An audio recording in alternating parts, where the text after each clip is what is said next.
V Vinico, kjer je bilo srečanje po zaslugi nove predsednice Belokranjke Zdenke Kavčič, je pripotovalo kar 34 avtobusov iz cele Slovenije.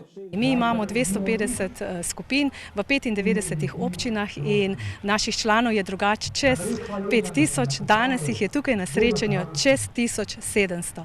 Zakaj? Z namenom, da skupaj potelovadimo to, kar sedaj delajo in da se podružijo med sabo in tudi z ostalimi iz cele Slovenije. Del programa je bila seveda tudi vadba 1000 gibov, ki jo je že leta 2006 predstavil Nikolaj Grišin. Bilo je, rekel, naporno, saj si mogel vstopiti v čevlje prejšnjega vaditelja, doktora Grišina, ki je tudi zasnoval metodo. To so veliki čevlje, v katere moraš stopiti, ampak počasi bodo tudi moja stopala zrasla primerno temu. Šolo zdravja podpirajo tudi Ministrstvo za zdravje in vse 3 belokranjske občine. Poleg gibanja opažajo tudi druge koristi. Zagotovo je tukaj pomemben tudi njihov prispevek k duševnemu zdravju, saj, kot sem že danes povedali, izredno radi hodijo na vadbo, se dobro počutijo in en drugemu tako delijo uspehe, kot tudi skrbi.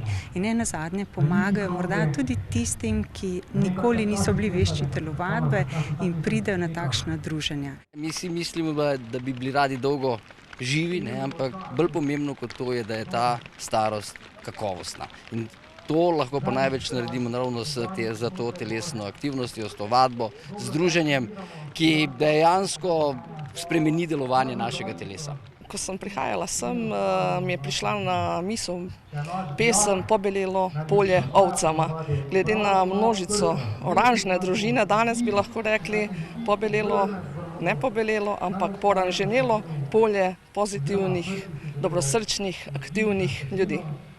Ki so ta dan imeli kaj početi, poskrbeli so za različne delavnice, stojnice ter aktivnosti.